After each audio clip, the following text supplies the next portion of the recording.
ಗುರುವಾರ ಯುಗಾದಿ ಅಮಾವಾಸ್ಯೆ ಬಂದಿದೆ.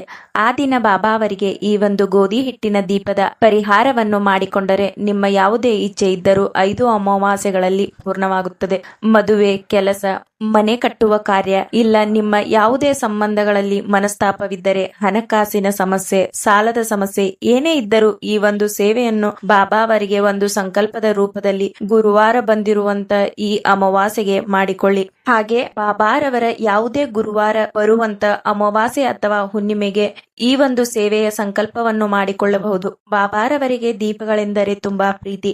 ನೀವು ದೀಪಗಳ ಯಾವುದೇ ಸೇವೆಯನ್ನು ಮಾಡಿದರೂ ಬಾಬಾರವರು ಪ್ರಸನ್ನರಾಗಿ ನಮ್ಮ ಇಚ್ಛೆಗಳನ್ನು ಪೂರ್ಣ ಮಾಡುತ್ತಾರೆ. ಬಾಬಾರವರನ್ನು ಯಾರು ಸುಮ್ಮನೆ ಪವಾಡ ಪುರುಷ ಎನ್ನುವುದಿಲ್ಲ.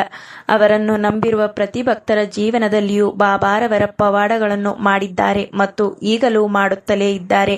ಹಾಗಾದರೆ ಈ ದೀಪಗಳ ಸೇವೆಗಳನ್ನು ಹೇಗೆ ಮಾಡುವುದು ಅಂತ ನೋಡೋಣ. ಸ್ವಲ್ಪ ಗೋಧಿ ಹಿಟ್ಟಿಗೆ ಅರಿಶಿನ ಮತ್ತು ಹಸಿ ಹಾಲು, ಸ್ವಲ್ಪ ಜೇನುತುಪ್ಪ, ರೋಸ್ ವಾಟರ್ ಇಲ್ಲ ಅಂದ್ರೆ ಗಂಗಾಜಲವನ್ನು ಸೇರಿಸಿ ಈ 5 ವಸ್ತುಗಳನ್ನು ಸೇರಿಸಿ ಕಲಸಿಕೊಂಡು ಅದರಿಂದ 5 ದೀಪಗಳು ಇಲ್ಲವೇ 9 ದೀಪಗಳನ್ನು ಮಾಡಿಕೊಳ್ಳಿ. ಹಾಗೆ ಒಂದು ತಟ್ಟೆಯಲ್ಲಿ ಕುಂಕುಮವನ್ನು ರೋಸ್ ವಾಟರ್ ನಲ್ಲಿ ಕಲಸಿ ಬಾಬಾರವರ ನಾಮವನ್ನು ಸ್ಮರಿಸುತ್ತಾ ಆ ತಟ್ಟೆಯಲ್ಲಿ ಸ್ವಸ್ತಿಕ್ ಚಿಹ್ನೆಯನ್ನು ಬರೆದುಕೊಳ್ಳಿ. ನಂತರ ಮಾಡಿರುವ ದೀಪಗಳನ್ನು ಅದರ ಮೇಲೆ ಇಟ್ಟು ಎಲ್ಲಾ ದೀಪಗಳಿಗೂ ಅರಿಶಿನ ಕುಂಕುಮದಿಂದ ಪೂಜಿಸಿ ನಂತರ ಬಾಬಾರವರ ಮುಂದೆ 5 ಅಮಾವಾಸ್ಯೆಗಳು ಇಲ್ಲ 9 ಅಮಾವಾಸ್ಯೆಗಳ ಸಂಕಲ್ಪವನ್ನು ಮಾಡಿಕೊಂಡು ಹಚ್ಚಿ ಪೂಜೆ ಮಾಡಿ ಬಾಬಾರವರ ಮುಂದೆ 5 ಅಮಾವಾಸ್ಯೆಗಳ ಸಂಕಲ್ಪ ಮಾಡಿ ನಿಮ್ಮ ಯಾವುದೇ ಒಂದು ಬೇಡಿಕೆಯನ್ನು ಬಾಬಾರವರ ಮುಂದೆ ಹೇಳಿ ಆ ದೀಪಗಳನ್ನು ಬೆಳಗಬೇಕು. ನಂತರ ಆ ದೀಪಗಳನ್ನು ಪಕ್ಷಿಗಳಿಗೆ ಇಲ್ಲವೇ ನೀರಿನಲ್ಲಿ ಹಾಕಬೇಕು. ಅಲ್ಲಿ ಇಲ್ಲಿ ಹಾಕಬೇಡಿ. ಪಕ್ಷಿಗಳು ಅವುಗಳನ್ನು ತಿಂದರೆ ಬಹಳ ಒಳ್ಳೆಯದು.